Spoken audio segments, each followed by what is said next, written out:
नमस्कार दोस्तों, आप सभी का study for UPSC PC channel में स्वागत है। आज तारीख है 12 नवंबर 2023 ईस्वी और आज का न्यूज़पेपर आर्टिकल डिस्कशन का वीडियो होगा ये। सबसे पहले तो आप सभी को बहुत बहुत दिवाली की शुभकामनाएं। आपके और आपके परिवार को आप सभी लोग खुश रहें, आपकी भगवान सभी मनोकामनाओं को पूरी करे।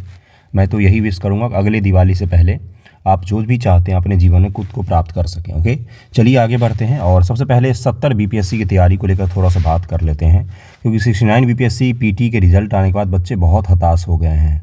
बहुत सारे मैसेज आ रहे हैं, क्या करें। देखिए, मेरी भी मजबूरी है, मैं अभी घर पे हूँ, इसलिए सभी को समय नहीं दे पा रहा हूँ।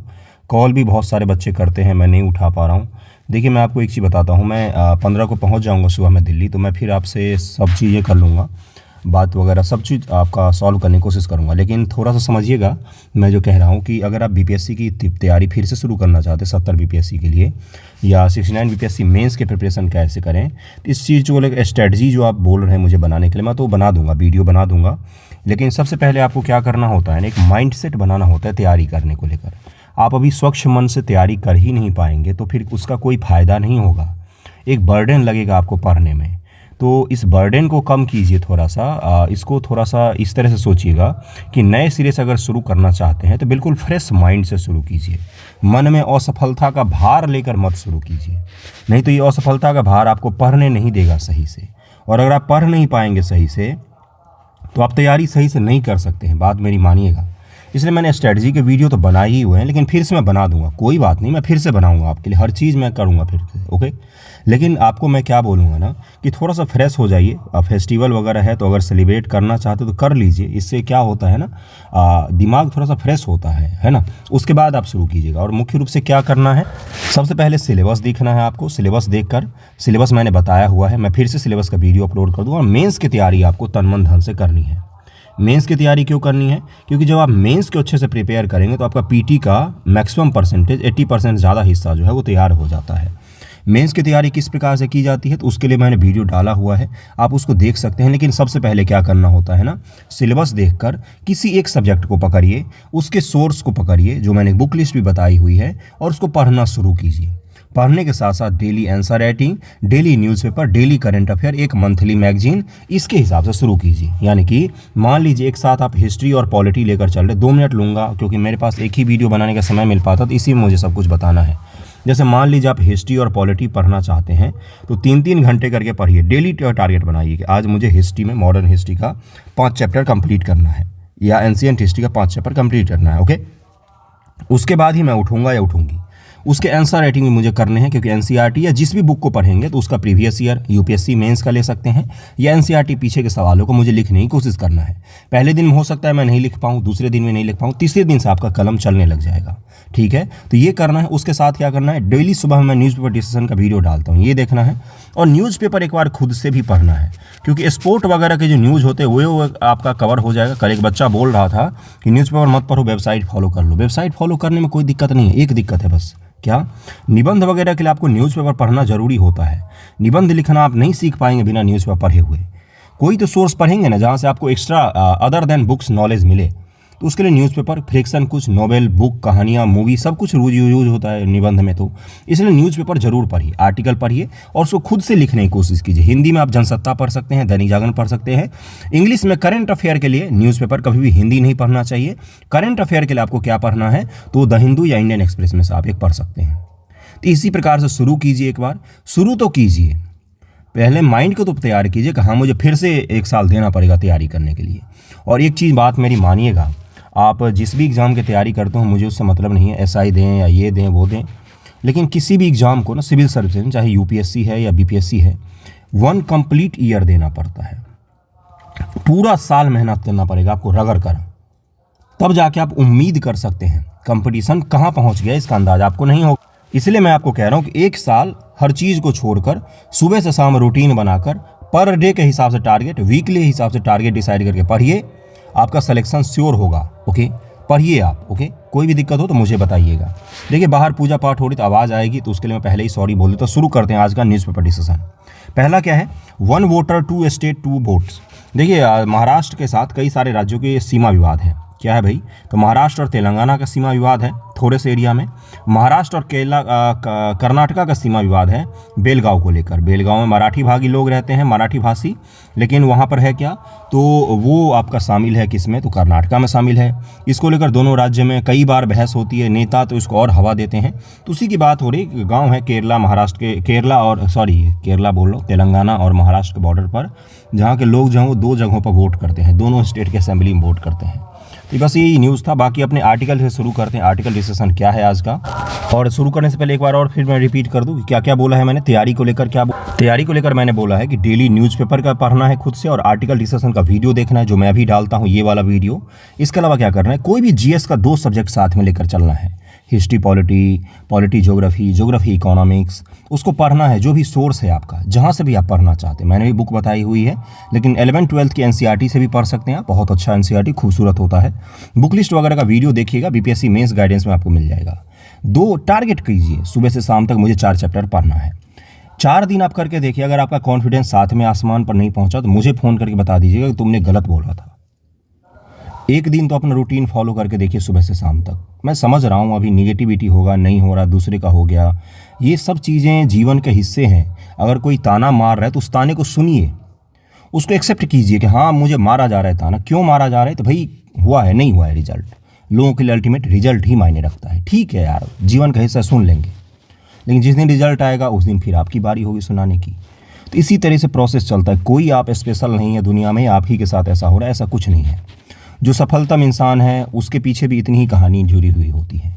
तो बस इस चीज़ को एक्सेप्ट कीजिए, आगे बढ़िए। रिजल्ट नहीं हुआ कोई बात नहीं, अगले की तैयारी करेंगे या तो तैयारी को छोड़ देंगे। अगर आपकी उम्र बहुत ज़्यादा हो गई है, अटेम्प्ट ख़त्म हो गया है तो छोड़ दीजिए, सीधी सी बात है, कुछ और कर लीजिए जीवन में, ठीक ना। चलिए शुरू करते हैं। देखिए क्या है कि आज एक नया चीज़ चर्चा में है। क्या है वो, आपने चुनावी बॉन्ड का तो नाम सुना होगा, लेकिन एक और इसी तरह का चिड़िया है जिसका नाम क्या है, जिसका नाम है इलेक्टोरल ट्रस्ट। हाल ही में सर्वोच्च न्यायालय ने केंद्र सरकार की चुनावी बॉन्ड योजना की चुनौती पर अपना फैसला सुरक्षित रख लिया है, और फैसला अभी सुनाया नहीं है, जल्दी फैसला दे देगी चुनावी बॉन्ड पर कि क्या उसमें उसको रखना चाहिए या संविधान के खिलाफ है वो। वर्ष 2018 में चुनावी बॉन्ड योजना की शुरुआत से पहले चुनावी फंडिंग के लिए एक और योजना था जिसे इलेक्टोरल ट्रस्ट योजना कहा जाता है। वर्ष 2013 में इसकी शुरुआत की गई थी। कब शुरू की गई थी, 2013 में। देखिए जो लोग पेड ग्रुप जिन्होंने ऐड किया हुआ है उनको मैं एक चीज़ बता दूं, अभी मैं पीडीएफ नहीं दे पा रहा हूं, रुक जाइए, मैं पहुंच जाऊंगा वहां पर तो सारा पीडीएफ आपको बनाकर मैं दे दूंगा, एक साथ ही दे दूंगा। 2 दिन की बात है, फेस्टिवल मेरे लिए भी होता है थोड़ा सा, तो 2 दिन के बाद मैं आपको सारा कुछ प्रोवाइड करवा दूंगा, ठीक ना। आगे देखिए क्या है, चुनावी ट्रस्ट योजना क्या होता है, अब इसके बारे में ज़रूर ध्यान रखिएगा। क्यों, आपसे क्या पूछेगा कि चुनावी बॉन्ड और चुनावी ट्रस्ट, इलेक्टोरल ट्रस्ट और इलेक्टोरल बॉन्ड में क्या अंतर है। अगर एक ही चीज़ था ये दोनों, तो सरकार ने अलग अलग क्यों बनाई। बीजेपी के समय में एक चीज़ कांग्रेस के समय में क्यों बनाएगी, तो इसलिए आपको डिफरेंस पता होना चाहिए। एक जागरूक नागरिक के तौर पर भी पता होना चाहिए भाई कौन सा सिस्टम सही था, कौन सा सिस्टम गलत है। ओके, देखिए क्या है, चुनावी ट्रस्ट योजना 2013 को केंद्रीय प्रत्यक्ष कर बोर्ड CBDT द्वारा अधिसूचित किया गया था। किसके द्वारा, CBDT, okay, central board of direct taxes के द्वारा। चुनावी ट्रस्ट कंपनियों द्वारा स्थापित एक ट्रस्ट है जिसका एकमात्र उद्देश्य अन्य कंपनियों और व्यक्तियों से प्राप्त योगदान को राजनीतिक दलों में वितरित करना। जिसका उद्देश्य क्या था, इसका उद्देश्य था कि भाई अन्य कंपनी और व्यक्ति से जो योगदान प्राप्त होता है उसको राजनीतिक दलों में वितरित करना, इसका उद्देश्य था। सिर्फ कंपनी अधिनियम 1956 की धारा 25 के तहत पंजीकृत कंपनियां ही चुनाव ट्रस्ट के रूप में अनुमोदन के लिए आवेदन करने हेतु पात्र हैं। कौन कौन इसके लिए पात्र हैं, तो 1956 की धारा 25 के तहत जो कंपनी पंजीकृत है ना, रजिस्टर्ड है, केवल और केवल वही इसमें पार्टिसिपेट कर सकती थी। चुनावी ट्रस्ट को हर 3 वित्तीय वर्ष में नवीकरण के लिए आवेदन प्राप्त करना होता था। नवीकरण के लिए इसको आवेदन ही प्राप्त करना पड़ता था, किसको, तो चुनावी ट्रस्ट को। यह योजना एक चुनावी ट्रस्ट को मंजूरी देने की प्रक्रिया करती है जो स्वैच्छिक योगदान प्राप्त करेगा और उसे राजनीतिक दलों में वितरित करेगा। बार बार ये शब्द आ रहा है, वितरित किया जाएगा उसको राजनीतिक दलों में। चुनावी ट्रस्ट से संबंधित प्रावधान आयकर अधिनियम 1961 और आयकर अधिनियम 1962 के तहत किए गए थे। CBDT के द्वारा, किसके द्वारा, आयकर अधिनियम 1961, आयकर अधिनियम 1962 के तहत किए गए थे। चुनावी ट्रस्ट में योगदान कौन कौन कर सकते हैं, तो वे इनमें योगदान प्राप्त कर सकते हैं एक व्यक्ति जो भारत का नागरिक है, भारत में पंजीकृत एक कंपनी, भारत निवासी एक फार्म या हिंदू अविभाजित परिवार। हिंदू अविभाजित परिवार की परिभाषा अलग होती है। व्यक्तियों का एक संघ या व्यक्तियों का एक निकाय जो है, ये इससे योगदान प्राप्त कर सकते हैं। अगला कौन सा है, अगला है आपका कि वे इनमें योगदान स्वीकार नहीं करेंगे। एक व्यक्ति जो भारत का नागरिक नहीं है या किसी विदेशी संस्था, चाहे वह निगमित हो या नहीं, योजना के तहत पंजीकृत कोई अन्य चुनावी ट्रस्ट जो है वो ही इसे प्राप्त नहीं कर सकते हैं। धन के वितरण के लिए तंत्र क्या था? प्रशासनिक खर्चों के लिए चुनावी ट्रस्ट को एक वित्तीय वर्ष के दौरान एकत्र किए गए कुल धन का अधिकतम 5% रखने की अनुमति थी। ये चुनावी ट्रस्ट बनाया गया था, इसको बोला गया था अगर आपने साल में 1 लाख रुपए इकट्ठा किया है तो उसका 5% अपने पास रख लीजिए, बाकी आपको क्या करना पड़ेगा, बाकी आपको राजनीतिक पार्टियों बांट देना पड़ेगा। ट्रस्ट की कुल आय का शेष 95% पात्र राजनीतिक दलों को वितरित किया जाना आवश्यक था। 95% आपको राजनीतिक दलों में वितरित करना पड़ेगा। अगला क्या है? लोक प्रतिनिधि अधिनियम 1951 के तहत पंजीकृत पार्टियां योगदान प्राप्त करने के लिए पात्र होती हैं। जो भी 1951 लोक प्रतिनिधि अधिनियम जो है इसके तहत जो चुनावी पार्टियां रजिस्टर्ड हैं उन सभी को ये पैसा वितरित किया जाएगा। चुनावी ट्रस्ट को प्राप्तियों, विवरण, वितरण व दाताओं तथा प्राप्तकर्ताओं की सूची के विवरण सहित खाते बनाए रखने की आवश्यकता होगी। हर चीज़ की डिटेल रखना होगा किसको? तो चुनावी ट्रस्ट को, कि कहाँ से पैसा आया है, कहाँ कहाँ पर किसी को दे रहे हैं, प्राप्तकर्ता कौन है, इन सभी का आपको वितरण रखना पड़ेगा, डिटेल अकाउंट सहित। चुनावी ट्रस्ट के खातों की लेखा परीक्षा का क्या तात्पर्य भाई? तो प्रत्येक चुनावी ट्रस्ट को अपने खाते का लेखाकार द्वारा, लेखा परीक्षा यानी कि जो लेखाकार होते हैं उनके द्वारा, इसका परीक्षा का मतलब होता है इसमें जांच करना, ऑडिट किया जाना, जिससे क्या होगा कि पता चल जाए कोई धोखाधड़ी तो नहीं हुई है, पता चला कहीं एक ही जगह से तो सारा पैसा नहीं आ रहा भाई, आ रहा है तो क्यों आ रहा है, उसका सोर्स क्या है, इस तरह की चीज़ों का लेखा परीक्षा करना इसमें शामिल था। आयकर आयुक्त, ये आयकर निदेशक के प्रस्तुत करना आवश्यक है। आप ऑडिट करवा कर किसको प्रस्तुत करोगे? तो आयकर आयुक्त को प्रस्तुत करोगे। अब चुनावी बॉन्ड क्या है? तो ये चुनावी बॉन्ड है राजनीतिक दलों को चंदा देने का एक वित्तीय साधन है। 1,000, 10,000, 1 लाख, 10 लाख, 1 करोड़ रुपए में आप दे सकते हैं इसमें चंदा। स्टेट बैंक केवल जारी करती है बॉन्ड को, 15 दिनों के लिए वैध होते हैं, ये सब तो पता ही होगा आपको। और ये जो बॉन्ड हैं ये पंजीकृत राजनीतिक दल के निर्दिष्ट खातों में नकदीकृत किए जा सकते हैं, यानी कि जो पंजीकृत पॉलिटिकल पार्टी हैं, सभी पॉलिटिकल पार्टी नहीं हो सकती, उसके लिए वोट का परसेंटेज रखा गया है कि जो पॉलिटिकल पार्टी केवल पतलों पर ना हो, उनके पास कुछ रजिस्टर्ड वोटर भी होने चाहिए कि भाई वोट करता है कोई इस राजनीतिक पार्टी को, कुछ सीट वगैरह का भी प्रावधान रखा गया है। बॉन्ड केंद्र सरकार द्वारा निर्दिष्ट जनवरी, अप्रैल, जुलाई व अक्टूबर महीने के प्रत्येक में 10 दिनों की अवधि के लिए किसी भी व्यक्ति के द्वारा भारत का नागरिक या भारत में निगमित स्थापित संस्था के द्वारा खरीदा जा सकता है। यानी कि भारत सरकार तय करती है जनवरी, अप्रैल, जुलाई और अक्टूबर महीने में कि आप बॉन्ड खरीद लीजिए जाकर SBI से 10 दिन के लिए, और आप उसको क्या कर सकते हैं, जमा कर सकते हैं। एक व्यक्ति व्यक्तिगत या अन्य व्यक्तियों के साथ संयुक्त रूप से बॉन्ड खरीद सकता है। एक व्यक्ति है अगर कोई, मान लीजिए जो बॉन्ड खरीदना चाहता है तो वो खरीद सकता है यहाँ से। ओके, अगला देखिए, बॉन्ड पर प्रदाता का नाम अंकित नहीं होता है, बॉन्ड किसने दिया है ये उस पर नहीं लिखा होता है। चुनावी ट्रस्ट योजना चुनावी बॉन्ड योजना से किस प्रकार भिन्न है? तो जो देखिए चुनावी ट्रस्ट योजना था वो चुनावी बॉन्ड से किस प्रकार से भिन्न है, तो इसको भी जरा समझ लीजिए। पारदर्शिता व जवाबदेही, ET यानी कि इलेक्टोरल ट्रस्ट की कार्यप्रणाली को पारदर्शिता के कारण ही पहचान मिली थी, क्योंकि हद से ज़्यादा पारदर्शी था वो, और उसमें आयकर वगैरह को भी जोड़ा गया था और उसमें अकाउंटेबिलिटी डिसाइड की गई थी, भाई आपका हम क्या करेंगे, ऑडिट किया जाएगा। लेकिन चुनावी बॉन्ड में क्या है, इस तरह का कोई भी चीज़ नहीं है। इसके अंतर्गत योगदानकर्ता व लाभार्थियों की पहचान का खुलासा किया जाता है। चुनावी ट्रस्ट योजना के अंतर्गत सुदृढ़ रिपोर्टिंग प्रणाली का पालन किया जाता है, जिसकी विस्तृत वार्षिक योगदान रिपोर्ट भारतीय निर्वाचन आयोग को प्रस्तुत की जाती है। यह कार्यप्रणाली अनुदान व उनके आवंटन का व्यापक रिकॉर्ड सुनिश्चित करती थी। किसमें? तो ये इलेक्टोरल ट्रस्ट के तहत ये सब कुछ किया जाता था, इलेक्टोरल ट्रस्ट के तहत किया जाता था। वहीं दूसरी ओर इलेक्टोरल बॉन्ड योजना में पारदर्शिता की कमी देखने को मिलती है, और सभी ने इस पर प्रश्न खड़ा किया है। RBI ने भी खड़ा किया है कि भाई बॉन्ड जारी करने का हक तो मेरा है, ये कैसे आपका हो गया। सुप्रीम कोर्ट ऑफ इंडिया ने भी इस पर सवाल खड़ा किया, विपक्षी पार्टियों ने भी इस पर सवाल खड़ा किया, मीडिया ने भी इसकी आलोचना की थी कि ये चुनावी बॉन्ड जो है ये क्या कर रही है, कहीं न कहीं लोकतांत्रिक ढांचा को कमजोर कर रही है, एक पार्टी को मजबूत बना रही है। दानदाताओं के पहचान के अभाव के कारण वित्त पोषण की प्रक्रिया में एक अपारदर्शी वातावरण का निर्माण होता है। किसका? दानदाताओं की पहचान के अभाव में किसने दान दिया ये बताना जरूरी होता है। मान लीजिए अंबानी साहब किसी को दान दे रहे हैं और मैं किसी को दान दे रहा हूं, तो मैं कितना दूंगा, 1000 रुपया। अंबानी साहब कितना देंगे, 1000 करोड़। 1000 करोड़ रुपया कोई किसी को दान जब देता है तो या तो बहुत बड़ा दान करता है, या तो उसका उसमें निहित क्या है, कुछ ना कुछ स्वार्थ होता है। और बड़ी कंपनियां, जो बड़े बड़े बिजनेसमैन होती है, फंडिंग करती है पॉलिटिकल पार्टीज को, ये सही है, इसमें कोई गलत नहीं है पॉलिटिकल पार्टी को फंडिंग करना। वो चुनाव किस प्रकार से लगेगा, पैसा नहीं होगा तो। पॉलिटिकल पार्टी क्या है, तो वो हमारे लोकतंत्र के, हमारे राजनीतिक सिस्टम का ब्लड होते हैं। वो अगर नहीं होंगे तो लोगों की आवाज़ कैसे ऊपर उठेगी। तो ये क्या है, तो इनको फंडिंग की जरूरत भी होती है, लेकिन फंडिंग हमेशा पारदर्शी होना चाहिए। बताना चाहिए कि भाई अंबानी साहब से कितना पैसा लेकर आए हो, और पैसा लेकर आए तो कौन सा डील करके आए, क्योंकि अंबानी साहब बिजनेसमैन है, वो ऐसे ही पैसा नहीं देंगे आपको। टाटा साहब बिजनेसमैन है, वो ऐसे ही पैसा नहीं देंगे आपको। वो ऐसे ही दे देंगे कहाँ पर, मान लीजिए किसी अनाथ आश्रम में दे रहे हैं तो वहाँ पर तो उनका कोई स्वार्थ नहीं होता, बच्चों की खाना पूर्ति होती है भाई। या मान लीजिए किसी मंदिर को दे दिया, या कहीं दरगाह बनाने के लिए दे दिया, या किसी स्कूल को दे दिया, हॉस्पिटल को दे दिया, तो वहाँ पर तो एक ठीक है, फिर भी दिखता है कि भाई यहाँ पर भलाई के लिए दिया है। आपको किस भलाई के लिए दे रहे हैं वो? ऐसी कौन सी मित्रता है कि आप ही को दिया दूसरी पार्टी को नहीं दिया? तो इसलिए क्या चाहिए होता है, पारदर्शिता जरूरी होता है, कहाँ से पैसा दिया गया है, किसने दिया है पैसा। ओके, इस चीज़ को समझने की कोशिश कीजिएगा। फंडिंग का रुझान क्या है 2013-14 से 21-22 में? देखिए फंडिंग के रुझान से ही सब कुछ पता चल जाता है। क्या है भाई, तो 9 वित्तीय वर्ष 13-14 से 21-22 के आंकड़ों से पता चलता है कि इलेक्टोरल बॉन्ड की शुरुआत के बाद 2 सरकारी योजनाओं के माध्यम से राजनीतिक फंडिंग बढ़ गई है, जिसमें बड़ी मात्रा में डोनेशन इलेक्टोरल बॉन्ड योजना के माध्यम से आया। किसके माध्यम से? ईबी के द्वारा आया है। अगला देखिए क्या है, 17-18-21-22 के बीच राजनीतिक दलों को ईटी यानी कि इलेक्टोरल ट्रस्ट के जरिए कुल 1631 करोड़ रुपए मिले, जबकि इलेक्टोरल बॉन्ड के जरिए कुल 9208 करोड़ रुपए का चंदा एकत्रित किया गया। इलेक्टोरल बॉन्ड के और इलेक्टोरल ट्रस्ट में 9 गुने से ज़्यादा का अंतर दिख रहा होगा आपको।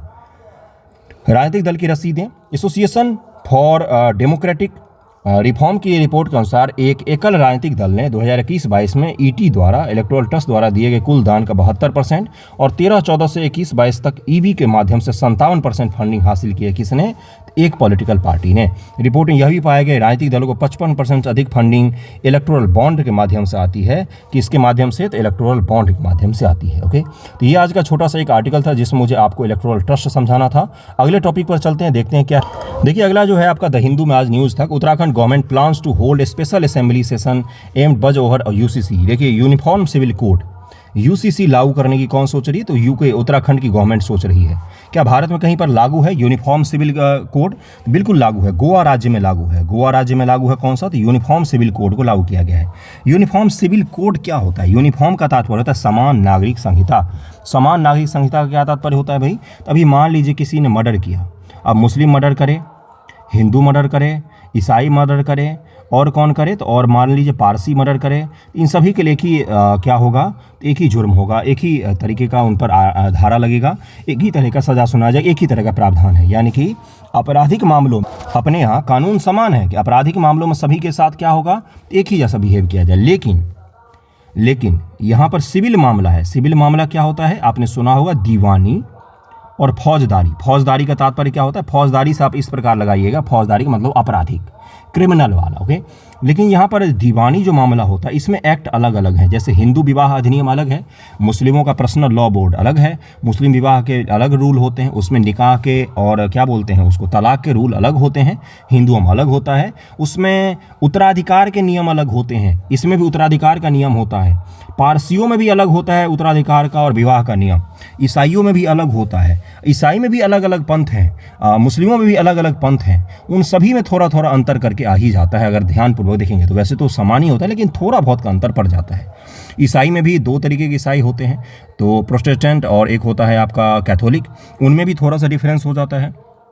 तो ये सबके कानून जो है भारत में ना सिविल कानून, जैसे हिंदू में कौन कौन आते हैं? तो हिंदू में हिंदू आ गए, और उसके बाद से सिख आ गए, बौद्ध आ गए, जैन आ गए, और इसी प्रकार से बहुत सारे धर्म ऐसे हैं जिन सभी के लिए क्या है? सिविल कानून अलग अलग है। तो यूसीसी का तात्पर्य होता है कि जिस प्रकार से आपराधिक कानून सभी का एक ही है, उसी प्रकार से हम सिविल कानून को भी क्या करें?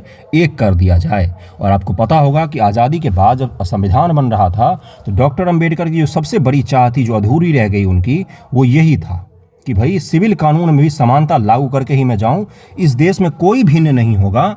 आप अपने धर्म को मानिए, अपने पंथ को मानिए, आप अपने अल्लाह को मानिए, ईश्वर को मानिए, भगवान को मानिए, यीशु को मानिए, लेकिन घर में सड़क पर जब आप आएंगे तो भारत के नागरिक होंगे। आप सड़क पर भी टोपी पहनिए, तिलक लगाइए, क्रॉस पहनिए, जो पहनना पहनिए, लेकिन जब सरकार की बात आएगी, कानून की बात आएगी, तो कानून सबको एक नज़र से देखेगा।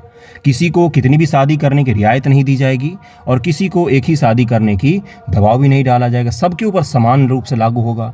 महिलाओं के उत्थान की जब बात आती है तो यूसीसी की बात जरूर आती है, क्योंकि जो धार्मिक कानून होते हैं, कोई भी शादी से संबंधित, विवाह से संबंधित, उत्तराधिकार से संबंधित, मैं एक चीज़ बोलूँगा, उसमें हो सकता है कहीं पर एक्सेप्शन हो इसमें, लेकिन सामान्य तौर पर ये महिला विरोधी होते हैं। ठीक ना? सामान्य तौर पर ये जो कानूनें होती हैं महिला विरोधी होती हैं। तो वुमेन एम्पावरमेंट की जब भी आप बात करें तो कृपया यूसीसी की बात जरूर करें। मैं थोड़ा सा ब्रॉड में ले जाना चाहता हूँ आपको। उत्तराधिकार की जब भी बात करें तो कृपया यूसीसी की बात जरूर करें।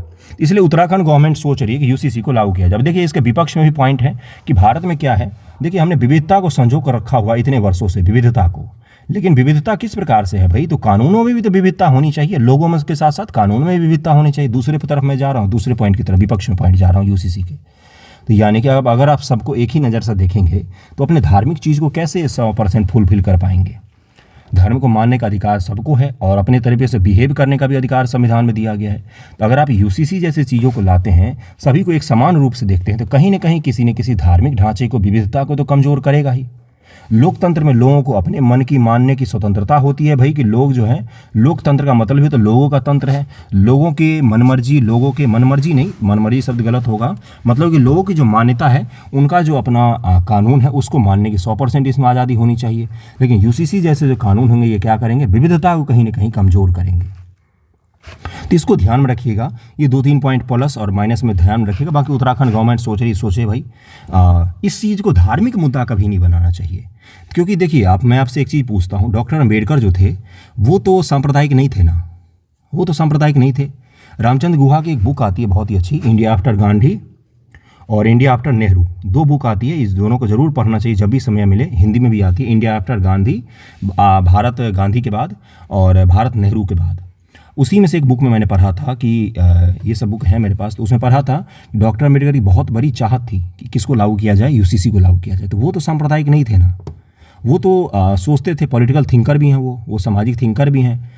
तो इसलिए आप उनको कोट जरूर कीजिएगा जब भी यूसीसी की बात आए। बाकी चिंटू पिंटू पॉलिटिकल पार्टियां कुछ भी बोलती रहेंगी, लेकिन यूसीसी आज न कल लागू होगा इस देश में, और लागू होने पर ये समाज को किस प्रकार से प्रभावित करेगा ये अभी की बात नहीं है, ये तो देखा जाएगा आने वाले समय में। लेकिन मुख्य रूप से ये क्या करेगा, समान नागरिक संहिता, यानी कि सभी को समान स्तर पर लेकर जरूर आएगा। ओके, और इससे महिलाओं का उत्थान तो जरूर होगा, ये तो तय है, क्योंकि धार्मिक कानून सामान्य तौर पर महिला विरोधी होते हैं। चलिए अगले न्यूज़ पर चलते हैं। अगला न्यूज़ देखते हैं क्या है। अगला न्यूज़ है आपका ओएनजीसी संबंधित एक महारत्न को समझाऊंगा मैं। महारत्न किसको कहा जाता है, क्योंकि इसके प्रॉफिट में थोड़ा सा गिरावट आया है। ठीक है भाई, प्रॉफिट में गिरावट और उछाल आता रहता है, उसमें कोई ज़्यादा बड़ा न्यूज़ नहीं, लेकिन महारत्न जो है ये आपका जीएस का हिस्सा है। इकोनॉमिक्स में महारत्न, मिनी रत्न पढ़ना होता है, तो महारत्न आज मैं पढ़ाऊंगा। और एक योजना लॉन्च कर रही भारत सरकार, कौन सी योजना, central to enable PM Kisan भाई टू एंड ट्रेडर्स मोनोपोली। जो व्यापारी होते हैं उनके मोनोपोली को तोड़ने के लिए सेंट्रल गवर्नमेंट जो केंद्र सरकार कौन सी योजना ला रही है, पीएम किसान भाई योजना ला रही है। अब इसको जरा सा थोड़ा समझ लेते हैं, उसके बाद ओएनजीसी को भी समझ लेंगे हम लोग। ऐसा क्या भाई, देखिए क्या लिखा हुआ है, to help a small marginal farmers who do not have the capacity to hold their produce. मान लीजिए एक किसान है जिसका नाम है चुन्नी लाल।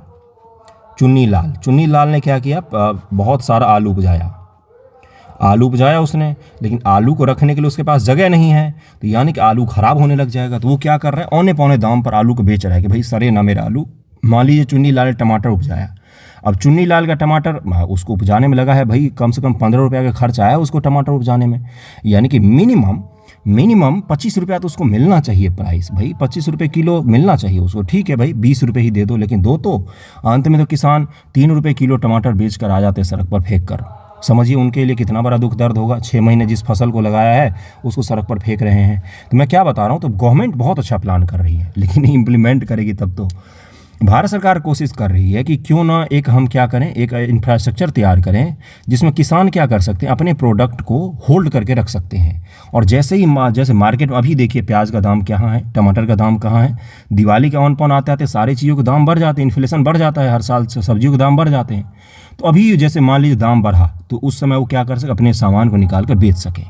तो मोनोपोली जो है ट्रेडर्स की ना, कि रक्त चूस लेना किसानों का, किसानों से खरीदते हैं 4 रुपये किलो और बाजार में जाके बेचेंगे 40 रुपये किलो। तो कमाता कौन है, कमाते वो बिचौलिए वाले मोनोपोली वाले ट्रेडर्स हैं, जिनका मोनोपोली बना रखा है। मोनोपोली का तात्पर्य होता है कि भाई एक छत्र राज कर रखा है उन्होंने मार्केट पर, जो मर्जी वो करते हैं वो। तो इस चीज़ को तोड़ने के लिए पीएम किसान भाई योजना वन ऑफ द बेस्ट योजना जो भारत सरकार लाने की कोशिश कर रही है। मुझे नहीं पता सही है गलत है, इंप्लीमेंट होने के बाद पता चलेगा। ओके, सारी योजनाएं अच्छी होती हैं, लेकिन उसको इंप्लीमेंट कौन करे, है ना। देखिए यहाँ पर क्या लिखा हुआ है कि produce in warehouse and wait for better prices. The centre plan to intensifies the under the scheme likely to be name PM Kisan Bhai भंडारण इंसेंटिव स्कीम।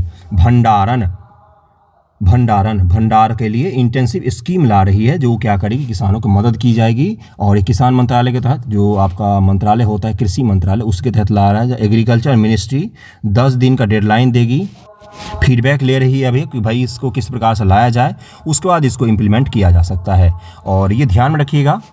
और अब जो पोस्ट हार्वेस्ट का मौसम होता है, पोस्ट हार्वेस्ट का मतलब क्या होता है, फसल जब तैयार हो गया उसके बाद के 3 महीने तक उनको होल्ड करने के लिए कम से कम समय देगी भारत सरकार। देखिए यहाँ पर लिखा हुआ है कि मिनिमम 3 मंथ पोस्ट हार्वेस्ट के लिए उनको समय देगी, जिससे क्या हो सके कि भाई उनका दाम के लिए वेट कर सकें कि सही दाम आता है। इतना रिस्क तो किसानों को भी लेना ही पड़ता है, सही दाम जब आएगा तब वो उसको क्या कर सकते हैं, अपना बेच सकते हैं। तो पीएम किसान भाई इस स्कीम को जरूर ध्यान में रखिएगा, किस प्रकार से किसानों को मदद करेगा, तो किसानों की आय बढ़ाने में मदद करेगा। ये लाइन सभी जगह चिपका देना है, ठीक ना। किसानों की आय बढ़ाने में मदद करेगा और कहीं न कहीं ट्रेडर्स का जो मोनोपोली है उसको तोड़ने की कोशिश करता है। चलिए ओएनजीसी और महारत्न के बारे में थोड़ा सा समझते हैं। महारत्न किसको कहा जाता है, किस प्रकार से हमारी इकोनॉमी में योगदान देते हैं, उनके लिए क्राइटेरिया क्या है। क्योंकि यूपीएससी ने क्या किया था, पीटी में बहुत पहले की बात है, क्राइटेरिया ही पूछ लिया था भाई कि क्राइटेरिया क्या है इसका, किसका, तो आपका महारत्न का, मिनी रत्न का और इन सब का। मेंस में भी इनसे जुड़े हुए सवाल पूछे जाते रहते हैं। जैसे एक टर्म यूज होता है डिसइन्वेस्टमेंट, मैं बता देता हूँ, इसी से जुड़ा हुआ चीज़ है डिसइन्वेस्टमेंट। विनिवेश, विनिवेश, विनिवेश, विनिवेश का तात्पर्य क्या होता है। जैसे मान लीजिए ओएनजीसी है, ओएनजीसी भारत सरकार की बहुत बड़ी तेल कंपनी है, दुनिया की बड़ी तेल कंपनियों में नाम आता है इसका। ये तेल निकालती है, तेल बेचती नहीं, तेल निकालती है ज़मीन के अंदर से, ऑयल एंड नेचुरल गैस जो है ये निकालती है। चलिए मान लीजिए इस कंपनी में भारत सरकार का है 100% भागीदारी है अभी, या मान लीजिए कितना है, भारत सरकार की भागीदारी है 75%। विनिवेश का तात्पर्य क्या होता है ना, इस 75% में से 100% है, मान लीजिए 100% है, 100% में भारत सरकार क्या करेगी, बोले कि हम इसका 20% शेयर बेच रहे हैं, आप आके खरीद लो, 20% शेयर का ये रहा दाम, और आप आकर खरीद लीजिए। अब भारत सरकार के इस कंपनी में कितनी हिस्सेदारी रह जाएगी, 80%। 20% किसका रह जाएगा, तो बाहरी का कोई प्लेयर, आप भी खरीद सकते हैं, आपके पास अगर उतना पैसा है ओएनजीसी को देने के लिए तो आप भी जाकर खरीद लीजिए। अगला क्या है, तो देखिए एक होता है स्ट्रेटजिक डिसइन्वेस्टमेंट।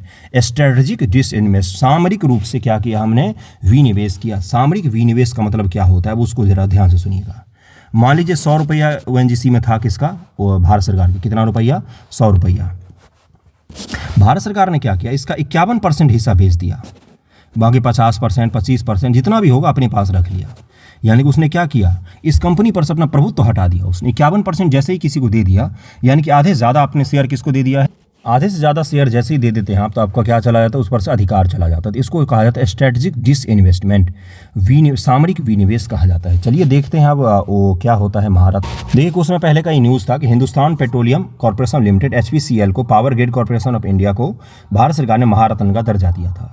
भारत में कुल 8 महारत्न कंपनियां हैं, कौन कौन सी हैं, जो 10 हो गई हैं 2 जुड़ने के बाद। Bharat heavy electricals limited, Bharat petroleum corporation, coal India, GAIL India, Hindustan petroleum corporation limited, Indian oil, Rashtriya Tap Vidyut, oil and natural gas ONGC जो है, steel authority of India, SAIL है और पावर ग्रिड है। अगर आप ध्यानपूर्वक देखेंगे, जो कोर 8 सेक्टर मैंने आपको बताया हुआ है कि इकोनॉमी का कोर 8 सेक्टर होता है, जिसमें स्टील होता है, जिसमें विद्युत होता है, जैसे पेट्रोलियम होता है, जिसमें उर्वरक होता है, और ये सब मैंने जो बताया हुआ आपको, उन्हीं 8 सेक्टर में आप देखेंगे कि ये सारी बड़ी बड़ी कंपनियां जो है वो काम करती हैं। उसके इतर भी काम करती हैं, लेकिन इन सरकारी पीएसयू का किस में दबदबा है, तो उन 8 कोर सेक्टर में, यानी कि कोर सेक्टर किसको कहा जाता है, कोर सेक्टर कहा जाता है जिसके बिना इकोनॉमी चल ही नहीं सकती है। वो चाबी भारत सरकार ने अभी भी कुछ हद तक अपने पास रखा हुआ है।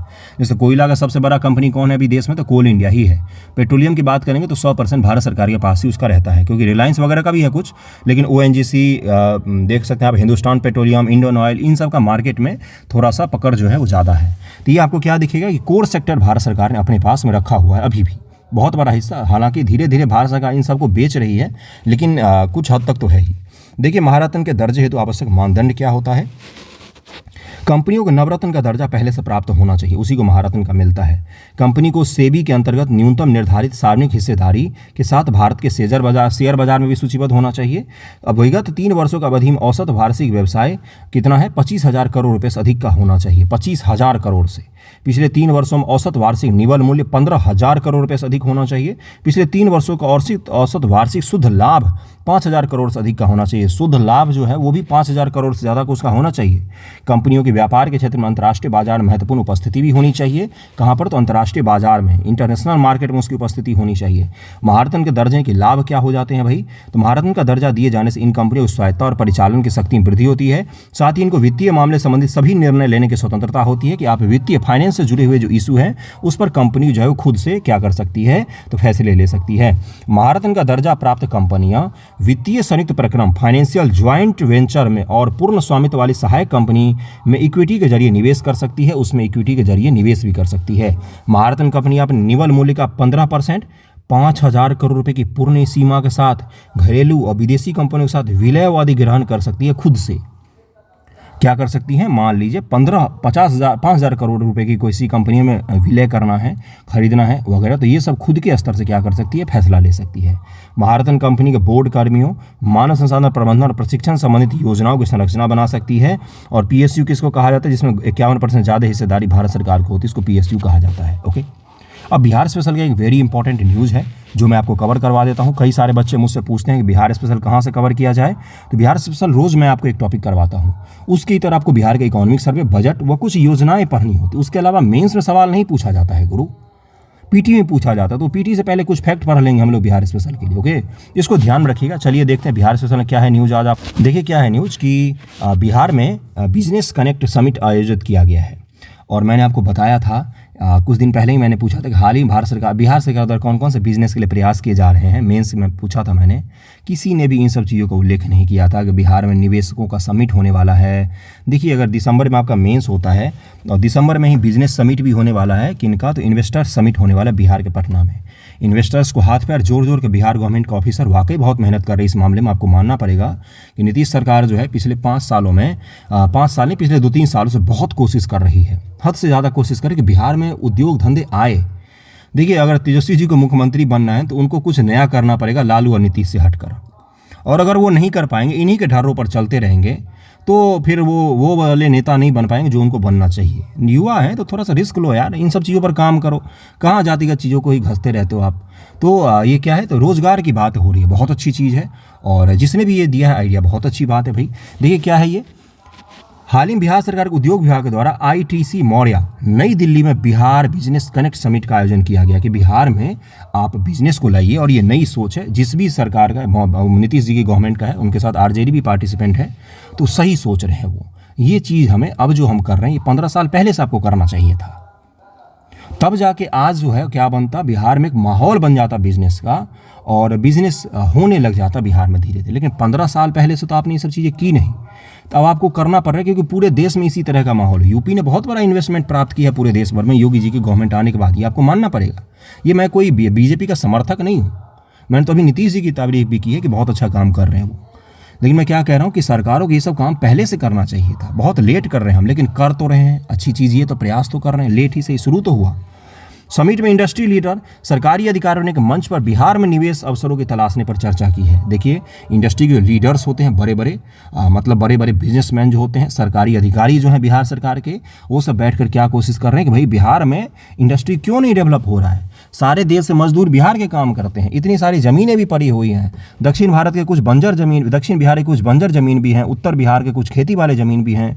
इतना सारा फैक्ट्री तो पहले चलता था, क्यों तबाह हो गया ये सारे के सारे, क्यों बंद हो गए।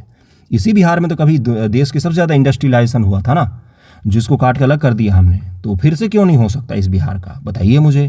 तो चलिए देखते हैं और आगे क्या है इसमें। इस समिट का उद्देश्य बिहार के 4 प्रमुख क्षेत्र, कौन कौन से क्षेत्र भाई, 3 क्षेत्रों को नोट कीजिएगा अलग से। पहला क्षेत्र है कपड़ा, दूसरा है लेदर, तीसरा है फूड प्रोसेसिंग, और चौथा कौन सा है, IT। वो ITES है, IT मुख्य रूप से IT है। और ESDM तथा सामान्य विनिर्माण में विशेष ध्यान देते हुए निवेश संभावनाओं पर रेखित किया। ये 4 कोर सेक्टर हमने रखा हुआ, किन किन चीज़ों पर हमें काम करना है, कपड़ा, लेदर, फूड और IT, फूड प्रोसेसिंग। क्योंकि ये सब देखिए क्या है, ये सभी वो कंपनियां हैं ना जिनमें बिहार से बाहर जाकर लोग काम करते हैं। गुजरात जा रहे हो तो क्या करने जा रहे हो, कपड़ा फैक्ट्री में या हीरा घसने जा रहे हैं, और दूसरे जगह जा रहे हो तो हम लेदर फैक्ट्री में काम करते हैं, और कहाँ तो चिप्स बिस्कुट के फैक्ट्री में काम करते हैं हम लोग। तो ये फूड प्रोसेसिंग का ही तो काम है, तो बिहार में क्यों नहीं कर सकते हैं। तो ये कोर सेक्टर बिहार सरकार ने रेखांकित किया। आपके मेंस के लिए मैं कंटेंट दे रहा हूँ, इसको PT के समझ के कृपया भूल मत कीजिएगा, मेंस में इसका उपयोग कीजिएगा जहाँ भी संभव हो सके। ओके, चलिए आगे बढ़ते हैं। आप मुझे बताइएगा कि कौन BPSC के लिए इस तरह से पढ़ाता है यूट्यूब पर। बहुत कम लोग हैं जो BPSC के लिए न्यूज़पेपर डिस्कशन भी करते भी हैं तो इतना कोर नहीं जा पाते हैं। इसको समझने की कोशिश कीजिएगा कि आपको जो मैं कंटेंट दे रहा हूँ ना, वही आने वाले BPSC का भविष्य होगा। आने वाले समय में आप ऑनलाइनर पढ़ के नहीं कर सकते हैं, एनसीईआरटी पढ़िए, न्यूज़पेपर पढ़िए, इस तरह के न्यूज़ को पढ़िए, उसको लिखिए, अभ्यास कीजिए, तभी जाके होता है। ओके, देखिए अगला क्या है, इस कार्यक्रम बिहार के उद्योग मंत्री समीर कुमार महासेठ जी ने भी भाग लिया। इस समय में 150 अधिक प्रतिभागियों ने भाग लिया। उद्योग मंत्री समीर कुमार महासेठ ने कहा कि अब तक 28 विभिन्न कंपनियों ने राज्य में इथेनॉल उत्पादन वेरी इंपॉर्टेंट की रुचि दिखाई है। इन सब ने औसतन 200 करोड़ रुपए के प्रोजेक्ट को अंतिम मंजूरी दे दी है, वेरी गुड। वेदांता 50 मेगावाट का सौर ऊर्जा संयंत्र स्थापित करने की योजना बना रही है। वेदांता कंपनी क्या करेगी, सौर ऊर्जा संयंत्र बनाएगी और निकट भविष्य में 2 और सौर ऊर्जा संयंत्रों की स्थापना की जाएगी। बिहार सरकार ने निवेशकों के जरिए राज्य में इथेनॉल उत्पादन में 3000 करोड़ रुपए का निवेश का किया है, लक्ष्य रखा है। इसमें बिहार के इथेनॉल उत्पादन अग्रणी राज्य के रूप भरने की संभावना है। साथ ही से राज्य के किसानों को बड़ा लाभ पहुंचेगा, क्योंकि इथेनॉल किस किस से उत्पादित होता है, चावल से हो सकता है, जिसमें भी कार्बोहाइड्रेट्स वगैरह ज़्यादा होते हैं, उन सब से क्या हो सकता है, इथेनॉल वगैरह का उत्पादन हो सकता है। इथेनॉल को जरूर ध्यान रखें। और हमें लक्ष्य क्या रखा हुआ है कि पेट्रोल में हम इथेनॉल मिलाएंगे और उससे क्या करेंगे, अपना काम चलाएंगे, जिससे पेट्रोल का भी हमें आयात कम करना पड़ेगा। बिहार के उद्योग मंत्री ने 13-14 दिसंबर 2023 को पटना में आयोजित होने वाला वेरी इंपॉर्टेंट, बिहार के उद्योग मंत्री ने पटना में आयोजित होने वाला आगामी बिजनेस कनेक्ट समिट 2023 में शामिल होने के लिए उद्यमों को निमंत्रण भी दिया। और इन्होंने बोला कि भाई साहब आप लोग यहाँ पर आए हो, पटना में भी आ जाओ, वहाँ पर भी हम लिट्टी चोखा खिलाएंगे, बिजनेस पर बातचीत करेंगे। तो ये आपके लिए बिहार स्पेशल का न्यूज़ था। कैसा लगा है आज का आर्टिकल डिस्कशन न्यूज़पेपर का वीडियो, जरूर बताइएगा। पढ़िए उत्साह से, ठीक है नहीं हुआ तो नहीं हुआ, अगला कर लेंगे यार, कुछ नहीं होगा तो जब क्या ही बताऊँ, नहीं होता है तो ठीक है, नहीं हुआ, आगे बढ़ जाइए, अगले की तैयारी कीजिए। सिविल सर्विसेज में इसी तरह से होता है। ओके, किसी का तो इंटरव्यू में भी नहीं होता है ना गुरु, इंटरव्यू देने के बाद भी सिलेक्शन नहीं होता है। सोचिए उनकी क्या दशा होती होगी, 3 स्टेज पास करके आए फिर भी नहीं हुआ, तो इसलिए नहीं हुआ तो नहीं हुआ, बाहर में जाओ यार, अगली की तैयारी करेंगे, और उसमें भी नहीं होगा तो कुछ और कर लेंगे जीवन, कुछ नहीं तो BPSC चाय वाला का दुकान खोल लेंगे। लेकिन जीवन का उद्देश्य होता है सुख रहना, खुशी रहना। ओके, जीवन का उद्देश्य किसी एग्जाम से एक बर्बाद या आबाद नहीं होता है गुरु, जीवन का उद्देश्य है खुश रहना। बाकी लोग तो राम भगवान में भी बुराई निकाल लेते हैं, आप तो फिर भी एक तुच्छ से क्या है, तो सरकारी जॉब की तैयारी करने वाले अभ्यर्थी हैं। लोग गांधी में भी बुराई निकाल लेते हैं, भगवान की भी आलोचना होती है भारत में। आप इंसान हैं, जागिए थोड़ा सा। चलिए, थैंक यू सो मच आप सभी का।